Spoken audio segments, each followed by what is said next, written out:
నమస్తే. నేను మీ కుప్ప పద్మిని. ఇన్నాళ్ళు మీ సపోర్ట్‌ని నాకందిస్తూ, మీ ప్రేమని నాకందిస్తున్న ప్రతి ఒక్కరికి కృతజ్ఞతలు. ఇప్పుడు చూడబోతున్న ఈ వీడియో కూడా ఖచ్చితంగా మీకు ఉపయోగపడుతుంది. లైక్, షేర్ అండ్ సబ్స్క్రైబ్ చేసి మీ ఇష్టాన్ని, అలాగే మీ సపోర్ట్‌ని నాకందించండి. అలాగే ఈ వీడియో పట్ల మీ అభిప్రాయాన్ని కామెంట్ సెక్షన్‌లో కామెంట్ చేసి నాకు తెలియజేయండి. నమస్తే. జ్యోతిష్య శాస్త్రం ఒక అద్భుతం. వేదాంగమైన జ్యోతిష్య శాస్త్రం అనేటువంటిది మానవ జీవన గమనానికి ఒక వరం. జ్యోతిష్య శాస్త్రం నీ జీవితంలో వెలుగునింపే ఒక భాష. ఆ భాష నీకు అర్థమైతే ప్రకృతి నీతో మాట్లాడుతుంది. అస్ట్రాలజీ నేర్చుకోవాలి అనుకునే వారికి అద్భుత అవకాశం. మురళీధర శర్మ గారి అస్ట్రాలజీ క్లాసెస్ అతి త్వరలో మొదలు కాబోతున్నాయి. 100% జాబ్ గ్యారంటీ. వివరాల కొరకు సంప్రదించండి.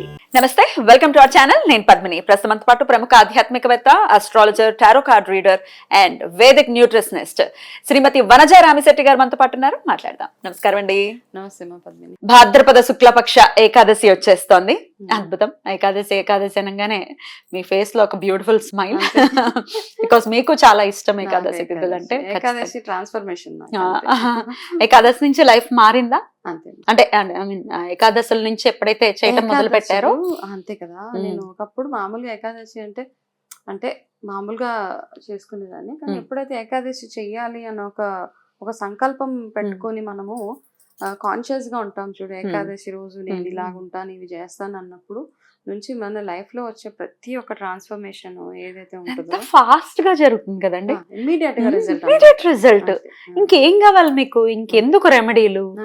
ప్రతి 15 రోజులకు ఒక రోజు వస్తోంది మన కోరికలు తీర్చడానికి. ఆరోగ్యపరంగా చూసుకోవచ్చు, స్పిరిచువల్ గా మన మైండ్ ని మనకంటే విజ్డమ్ అంటాం కదా, అన్నిటికీ మనం ఏకాదశి స్టోరీస్ చదువుకుంటూ వెళ్తే ఒక్కొక్క స్టోరీలో ఒక నీతి ఉంటది. అండ్ ఒక్కొక్క ఏకాదశిలో ఒక్కొక్క పవర్. అంటే మనం చేస్తూ ఉంటే ఆటోమేటిక్ గా మనకి ఆ దేవుడి పట్ల అట్రాక్షన్ అవన్నీ ఆటోమేటిక్ గా వచ్చేస్తాయి. కోరికలు తీరడం తృణప్రాయం స్వామికి కదా.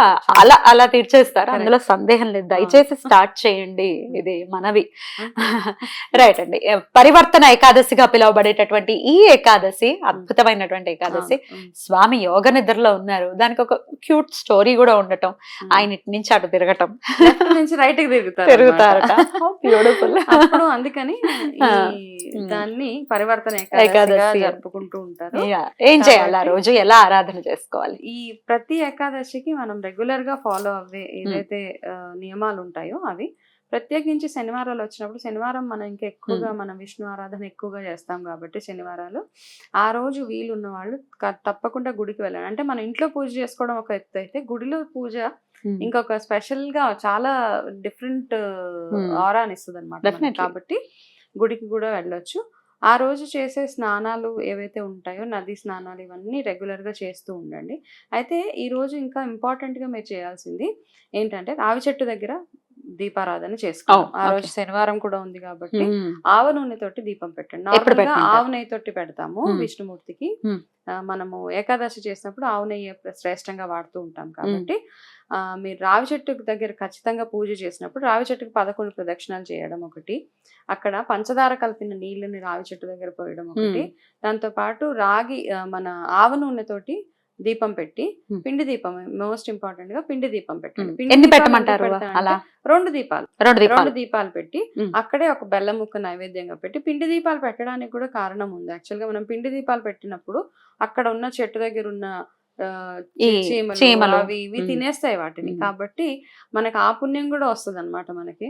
కాబట్టి లేదు అలా లేని పక్షంలో మీరు ఆ చీమలు అవి తినట్లేదు అంటే, దీపారాధన ఉండే వరకు ఉండి అవి చిన్న చిన్నగా ఉండల్లాగా చేసేసి మీరు ఏదైనా పక్షులకి కానీ చేపలకి కానీ వేసేస్తే మీకు అవన్నిటికి పెట్టిన అన్నదానం చేసినంత పుణ్యం కలుగుతుంది ఆ రోజు. ఇదే కాకుండా మీరు నార్మల్ గా చేసుకునే పూజా విధానం ఏదైతే ఉంటుందో అది రెగ్యులర్ గా చేసుకోవడం ఒకటి. తులసి ఆరాధన చాలా చాలా శ్రేష్టంగా చేస్తూ ఉంటాం కాబట్టి ఏకాదశి రోజు మనం తులసిని తెంపాం కాబట్టి ముందు రోజే తులసి అంతా రెడీ చేసుకొని పెట్టుకోవడం, తులసి పూజ కంపల్సరీగా చేసుకోవడం ఈరోజు. అయితే ఇంకా కుంకుమ పువ్వుని ఎక్కువగా వాడుతూ ఉంటాం ఎన్ని ఏకాదశి. అంటే నేను చేసే పద్ధతి చెప్తాను. కుంకుమ పువ్వు ఎలా వాడతారు? కుంకుమ పువ్వు నార్మల్ గా కుంకుమ పువ్వుతో రెమెడీస్ చాలా ఉంటాయి. చెప్పండి ఒకటే. నార్మల్ గా మీరు పచ్చి పాలలో కాస్త కుంకుమ పువ్వు వేసేసి అందులో కొంచెం పంచదార అది వేసి దేవుడి దగ్గర పెట్టి అదే ప్రసాదంగా తులసి దళాలు వేసి ప్రసాదంగా తీసుకుంటూ ఉంటాం కదా. అయితే మన మనసులో ఏదైనా కోరిక ఉంటే కూడా ఈ కుంకుమ పువ్వుని భగవంతుడి దగ్గర కాస్త నీళ్ళల్లో కానీ పాలల్లో కానీ కాస్త వేసి అలా, అంటే ఎక్కువ పాలు కాదు, జస్ట్ అదంతా కుంకుమ పువ్వు నానే అంతా పెట్టేసి ఆ బొట్టుని మన మనసులో, అంటే ఆరోగ్య సమస్యలు, ఎస్పెషల్లీ ఆరోగ్య సమస్యలు ఉన్నవాళ్ళు మీరు విష్ణు సహస్రనామం చదివిన తర్వాత మాల ఏదైతే ఉంటుందో ఓం నమో భగవతే వాసుదేవాయ నమః పసుపు కలర్ లో ఉన్న ఓం నమో భగవతే వాసుదేవాయ, ఓం నమో భగవతే వాసు, ఇట్లాంటి మాల ఉంటే తులసి మాల ఉంటే తులసి మాలని చక్కగా తులసి మాలతోటి జపం చేయడం స్టార్ట్ చేయండి. అయితే మీరు ఏంటంటే ఏకాదశులప్పుడు ఇట్లాంటి మాల నేను 11 తిప్పుతారా? బాబా ఓం నమో భగవతే వాసుదేవాయ నమః అంటే 1008 సార్లు అయిపోతుందా? 11. ఎందుకంటే మనకి ఏమవుతుంది అంటే టైం ఉంటే చేయొచ్చు చక్కగా. మీరు అది చేస్తూ ఉంటే చూడండి ఒకలాంటి పీస్ఫుల్నెస్ వచ్చేస్తుంది అనమాట. మనకి మెడిటేషన్ అంటాము, ఇంకా మనకి ఈ నామం తప్పిస్తే ఇంకా ఏది వినబడదు మనకి. అది చేస్తూ చేస్తూ ఉంటే మీకు ఆ ఒక్క నామమే చేసేటప్పుడు మీకు తెలుసు కదా, ఇది క్రాస్ చేయకూడదు. క్రాస్ చేయకూడదా? ఇది క్రాస్ చేయకూడదు. ఎలా? ఈ జపం చేసేటప్పుడు ఇప్పుడు మనము ఇది ఇలా తిప్పుతూ ఉంటాం కదా. అవునండి కదా, ఇది తిప్పుతూ ఉంటాం.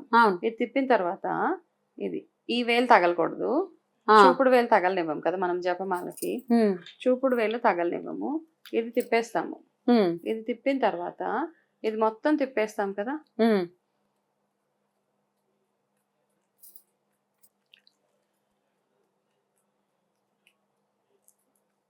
ఎప్పుడైనా సరే జపమాల ఇలా తిప్పేసిన తర్వాత, ఇది మొత్తం తిప్పిన తర్వాత దీన్ని మళ్ళీ ఇటు తిప్పాలి మనం.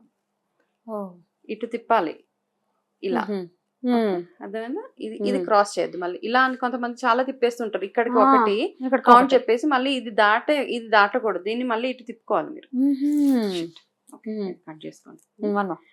ఇది ఇక్కడ వరకు వచ్చేసిన తర్వాత దీన్ని మళ్ళీ ఇటు తిప్పి మళ్ళీ జపమాల అలా చేయాలా? జపమాల చేసి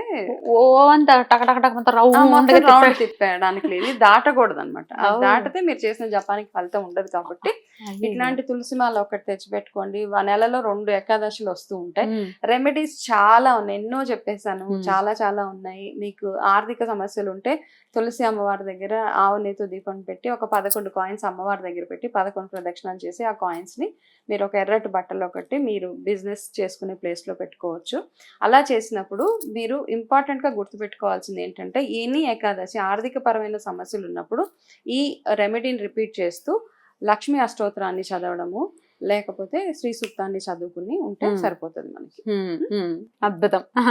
శ్రీ సూక్తం చదవటం రాని వాళ్ళు విన్నా కూడా ఓకే, శ్రీ సూక్తం చదవచ్చు. ఇలా నేను చెప్పిన చిన్న చిన్న అంటే మనం రెగ్యులర్ గా చేసుకునే పూజలే, కాకపోతే మనం ఏకాదశిని మళ్ళీ చేసుకోవాలని గుర్తు చేసుకోవడం, ఇలా మనం మాట్లాడుకోవడం. రావి చెట్టు దగ్గర దీపారాధన అన్నారు కదా, ఎప్పుడు చేయమంటారు? ఎనీ టైం, మార్నింగ్ లో గానీ ఈవినింగ్ లో గానీ మీకు ఎప్పుడు వీలు ఉంటే అప్పుడు చేసుకోండి. రావి చెట్టు దగ్గర దీపారాధన శ్రేష్టంగా మార్నింగ్, మామూలుగా ఉదయాన్నే అసలు ఏ పూజ అయినా కానీ సూర్యోదయానికంటే ముందు అయిపోతే డే టైమ్ లో చేసుకుంటే కూడా మంచిది. రైట్, అద్భుతం. మర్నాడే తినే పరిస్థితి ఉంటుంది, ద్వాదశి ఘడియల్లోనే తినాలి కాబట్టి మర్నాడు తినాలి, మర్నాడే తినాలి.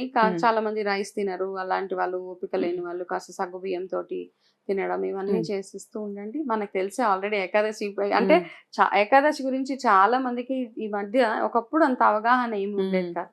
కాకపోతే ఇప్పుడు ఎవరిని అడిగినా చెప్పేస్తున్నారు ఏకాదశి కదా. నేను చేయాలి, అలాగే చేసుకోవాలి. ఎందుకంటే ఆ డివైన్ పవర్ అన్ని ఆ విష్ణు యొక్క, అంటే ఇప్పుడు ఆయన యోగ నిద్రలో ఉంటారు కాబట్టి యోగ నిద్రలో ఉన్నప్పుడు చేసే ఈ ఏకాదశి అలా జరగాలి. పరివర్తన ఏకాదశి మన జీవితాల్లో కూడా ఎంతో కొంత పరివర్తన రావాలి. ఎందుకంటే వద్దు ఇదే కష్టాల్లో ఉన్నాం కాదు, మార్పు వస్తుంది. మీరంటూ భగవంతుడిని ఆశ్రయించున్నాడు. ఖచ్చితంగా అలా ప్రతి ఒక్కరి జీవితాల్లో కూడా చాలా అద్భుతాలు జరగాలి, చాలా సుఖ సంతోషాలతో ఉండాలని మనస్ఫూర్తిగా కోరుకుంటూ చాలా బ్యూటిఫుల్ గా ఎక్స్ప్లెయిన్ చేశారండి. కృతజ్ఞతలు. నమస్కారం.